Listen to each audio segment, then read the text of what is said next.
And welcome to Class Action. I'm Jessica Aguirre. On this show, you know, we talk a lot about schools and how you can succeed in the classroom. But today we're going to turn the tables and we're going to talk about downtime, playtime, free time. It turns out that if you want your kids to do well in school, you actually have to schedule some free time. Yes, schedule it. And here to talk about that are two women from one of the most prestigious schools in the country, Stanford, who founded Challenge Success at the university. And Challenge Success works to challenge the conventional definition of what we see as success. Madeline Levine and Denise, thank you for being here today. Now, it's kind of funny to hear you say it, but when you say you have to schedule free time, free time. Most people don't think it's free time. It's school, keep going, activity. But why is free time so important? Go ahead, Madeline. Yeah.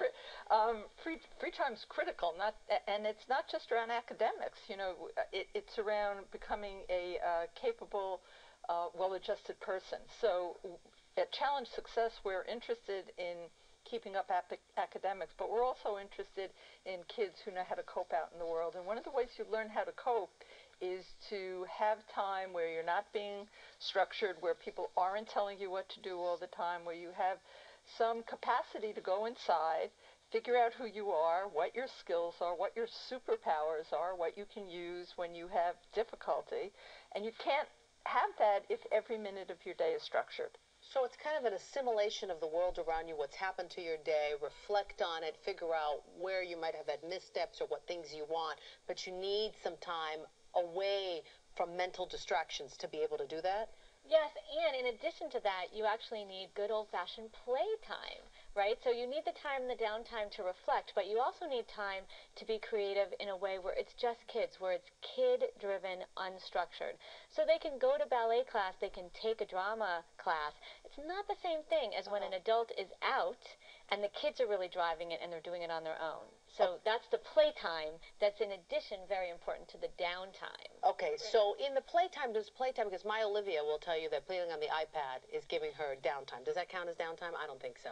It depends. I think adults come in and say, downtime has to be this way. And downtime can be any time that's restorative to your child where there's some opportunity to learn something.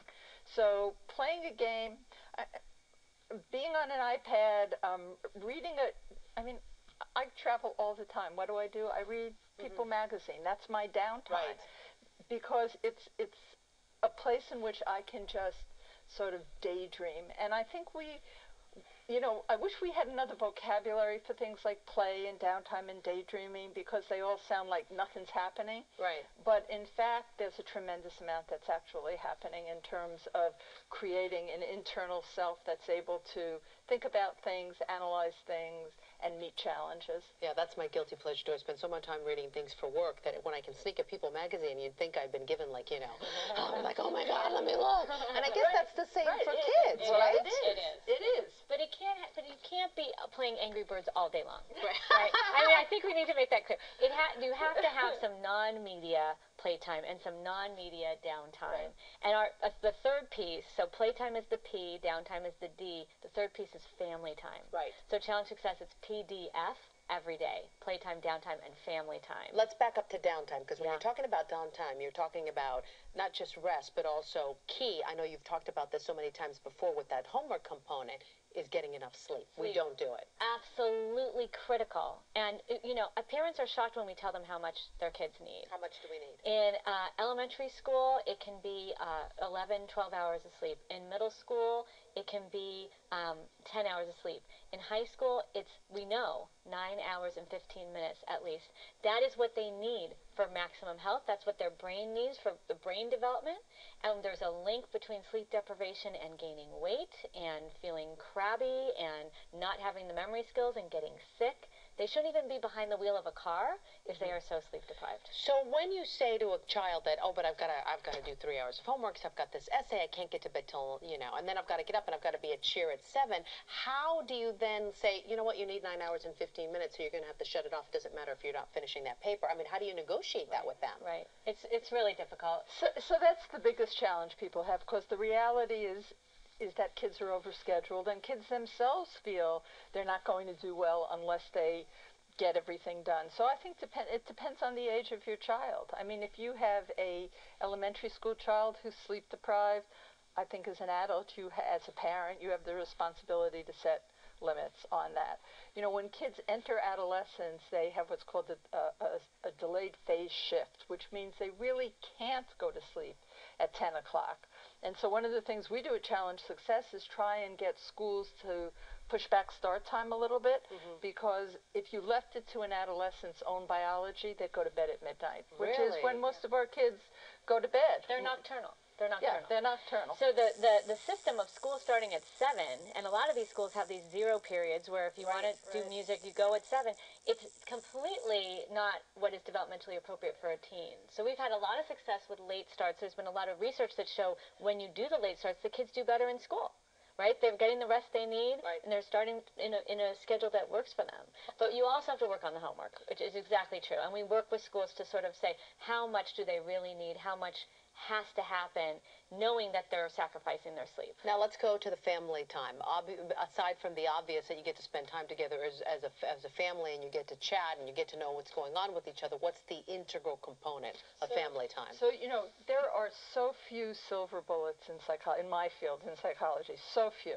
One of the very few that we have is the research that says if you have dinner 5 times a week, about a half hour with your kid has less chance of using substances, has better grades, has less chance of getting pregnant. There's just a whole host of things associated with dinner 5 nights a week. Now, do I really think it's about dinner?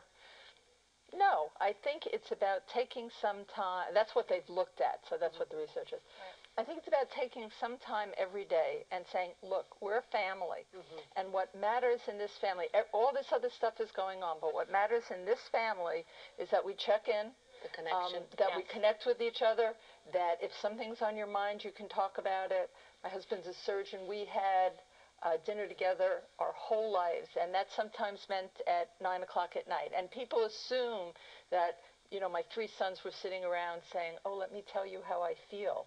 That wasn't... No, it's not the perfect dinner. It's not like that, but it is a family values statement which says there's always a place here in which we check in and we care about each other. How can we bring Challenge Success into a school or a district? I know you recently brought it into the Pleasanton School District, or you're working to that one. When you bring it into a high school, what happens and how can you get it? So they send a team. The high schools apply, the middle schools and high schools apply, and they have to send a team with the principal, counselor, parents, teachers, students, all represented on that team.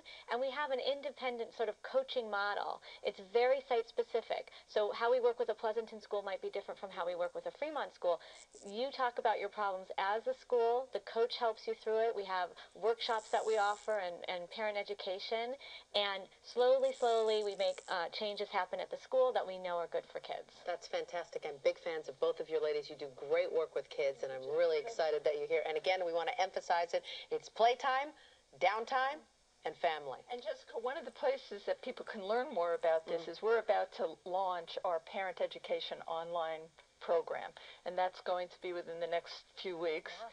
So it is a place where parents will be able to get a lot of the kinds of things that we're talking about and how to do it. We'll bring you ladies back to talk about that when it's launched, and we'll go through and you take me through it. I'm gonna follow it through.